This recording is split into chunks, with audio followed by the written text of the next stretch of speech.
Mas como é que nós chegamos aonde estamos? Houve mudanças. Mas primeiro vamos ver qual é a origem do termo gaúcho. Da onde vem que o senhor Jatir, cujo nome e sobrenome é difícil de dizer, ele diz que gaúcho vem de guapo, de guasca. Não é bem assim. Então, primeiro, tem vários termos, né? Guacho, criado sem leite materno. Órfão, distante da mãe. Seria o gaúcho um guacho? Guanches ou ganchos, né? Ou guanchos. Seriam os fundadores de Montevidéu que fugiram de lá e formaram o gaúcho, porque este nome era o adjetivo pátrio dos habitantes das Ilhas Canárias que formaram Montevidéu. Depois vem Quixuá, que é um outro nome parecido com gaúcho, que é o índio dos Andes.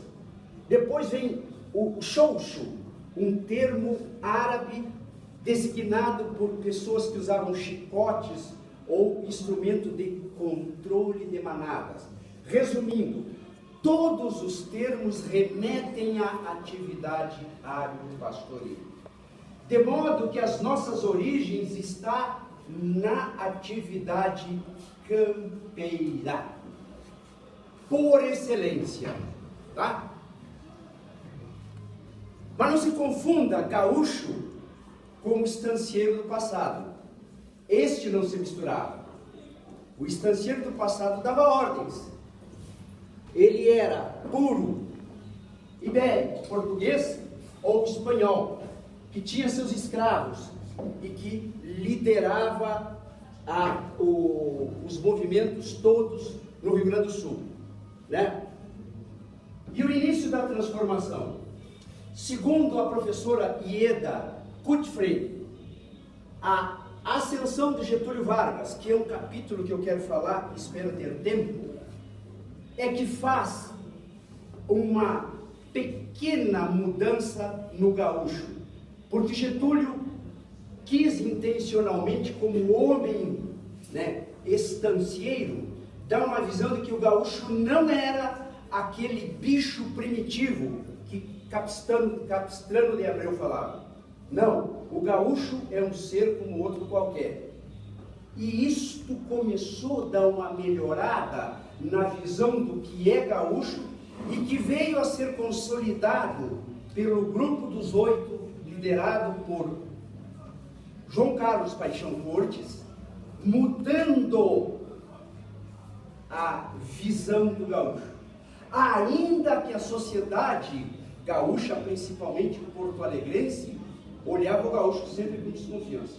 E até hoje, tem muito gaúcho lá no Rio Grande do Sul, nascido lá, que de gaúcho não tem nada. Assim como tem muito não nascido no Rio Grande do Sul, que é mais gaúcho que muita gente lá de dentro. E vamos ver como é que chegamos até lá.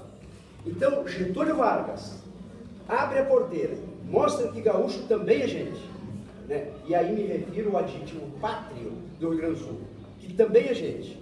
Mas Paixão Cortes faz o melhor trabalho de civismo, eu quero acreditar, do mundo. Talvez os japoneses tenham alguma coisa de tradição, de desenvolvimento de uma cultura, mas a tradição gaúcha passou das fronteiras do Rio Grande do Sul e ela está no mundo. Tanto é que pode ir lá, onde junta 10, 12 gaúchos, ou sai um CTG, ou um monte de esterco de vaca seca. Tá?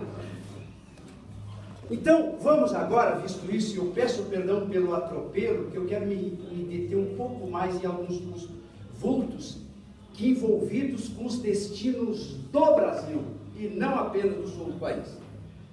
Vejamos, gaúchos loucos por peleia, a saga dos vices. Não vou falar de ninguém do decênio histórico da Revolução Farroupilha, não. Isso é a base da tradição gaúcha. Todo mundo vai lá, todo mundo sabe de Bento Gonçalves, de Onofre Pires, de Davi Canavarro, né? A história da Guerra dos Farrapos todo mundo sabe. vamos vir um pouquinho adiante. Vamos começar com Honório Lemes da Silva, mas que é conhecido como Honório Lemos. Honório Lemes surge com apenas coadjuvante num cenário quando da renúncia de Deodoro da Fonseca. A Guerra dos Farrapos foi toda desenvolvida com objetivos bem claros: derrubar o Império. As razões do sal sobretaxado, aquela coisa toda é pano de fundo. Mas vem a República, mas o gaúcho gosta de pelear, precisa pelear por alguma coisa. Pois o levante que deu início à renúncia do primeiro presidente da República foi um levante no Rio Grande do Sul que provocou a Armada, a antiga Marinha Brasileira, que ficou descontente, entrou o vice, e os gaúchos não queriam o vice. Derrubaram o presidente, mas não quer o vice, que é nova eleição. E aí surgem aquelas revoluções de 1893 e aparece, aos 29 anos, Honório Lemes, que se apresenta como voluntário no Partido Federalista. E ali, sob o comando de Maneco Machado, que foi o primeiro leão do Caverá, começa a aparecer a figura de Honório Lemos. O partido de Honório Lemos foi derrotado, e é muito importante eu sublinhar derrotado, porque eu quero falar mais adiante de outra derrota. Aliás, lembre bem que os grandes movimentos da história são constituídos de derrotas. Alguém foi vitorioso, mas o Rio Grande do Sul é expert em o derrotado sair por cima. Não é? A Guerra dos Farrapos não é uma derrota? Não precisou haver a Batalha de Porongos no dia 14 de novembro, e depois se fazer o Tratado de Paz de Ponche Verde, onde muitos foram sacrificados. Os farrapos conseguiram o termo farrapo, que era pejorativo, em farroupilha, que é herói. Isso é próprio do gaúcho, do temperamento, né? Peleia. Honório Lemos já dizia: eles têm mais homem do que nós, eles têm mais gente do que nós, mas nós somos mais homem do que eles. Isso é o espírito. Honório Lemos tinha pouca escolaridade, mas tinha um espírito estrategista e uma inteligência muito grande. E ao contrário do que se diz na história, que ele era um degolador, não. Os atuais livros mostram que ele era um cavalheiro. Embora a luta de 1893 foi uma batalha sangrenta. Ali tem fotografia dos protagonistas que eu estou acelerando, que não vai dar para ver, né? Porque eu quero me ater mais adiante. Novamente, Honório Lemos, que se apresentou num primeiro momento em 1893, volta a pelear em 1923, 24 e 25.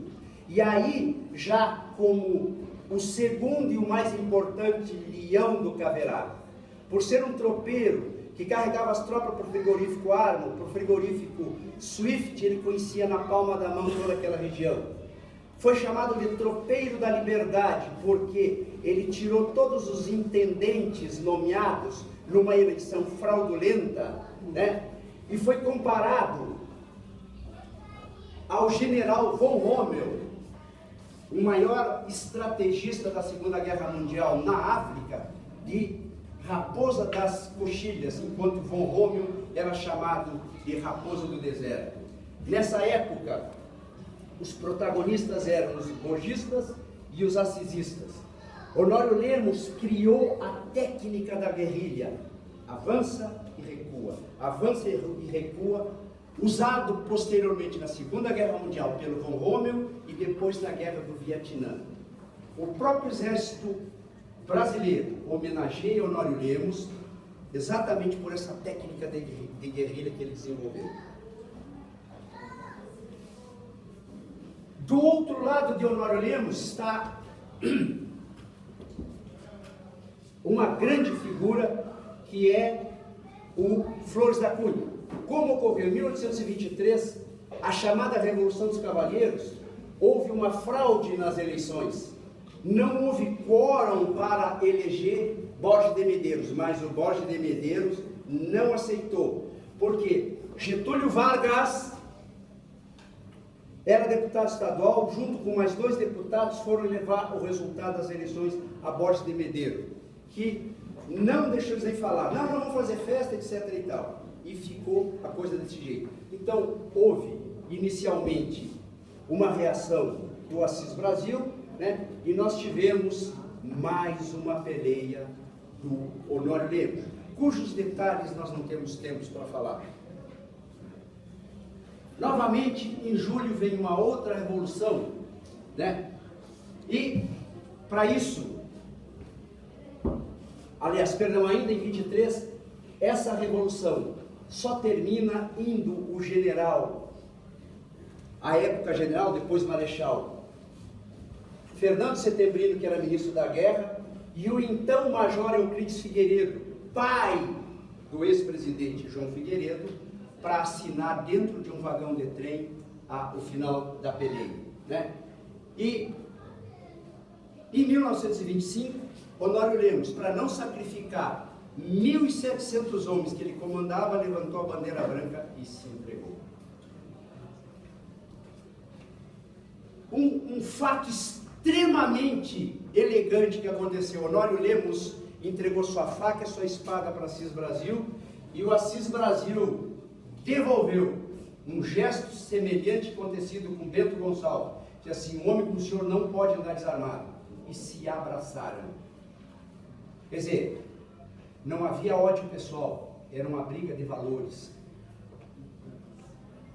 Este fato é testemunhado por alguém que eu queria ter falado aqui, mas não vai dar tempo, que é Oswaldo Aranha, que é um gaúcho, que era secretário-geral da ONU quando foi assinado o Estado de Israel. Então, só que não tem peleia nisso aí. Muito bem, Flores da Cunha garantiu a integridade do Honório Lemos até chegar em Porto Alegre. Houve um incidente numa estação chamada Santa Rita, no Rio Grande do Sul, em que os irmãos Pachecos pararam o trem para pedir a cabeça do Honório Lemos, que era acusado de ter matado um dos irmãos deles. Mas o Flores da Cunha disse assim, ele é protegido do Estado. E com uma metralhadora .50 que ele levou para prender o Honório Lemos, disse, se alguém tentar, vai enfrentar essa metralhadora. Então esses fatos são muito interessantes, porque começam lá com a renúncia do presidente da República e que durou muitos anos. Getúlio Vargas, as eleições de 1930. Getúlio Vargas vem e se candidata a presidente da República, tendo como vice João Pessoa. Mais uma vez a saga do vice. Getúlio Vargas perdeu as eleições, mas antes do vencedor Júlio Prestes tomar posse, foi assassinado por motivos totalmente diferentes de político, foi assassinado o vice de Getúlio Vargas. E isso foi usado como subterfúgio, como desculpa para Getúlio Vargas, né, dar o golpe. Então, os militares depuseram o presidente em exercício, o Washington Luiz, e entregaram o poder ao Getúlio Vargas, que assumiu provisoriamente, só 15 anos. Dissolveu o Congresso, etc. e tal, né? Os paulistas reagiram. E eu estou acelerando porque eu quero ficar maior tempo aqui. Em 25 de janeiro de 32, aniversário de São Paulo, houve o primeiro movimento dos paulistas contra Getúlio Vargas.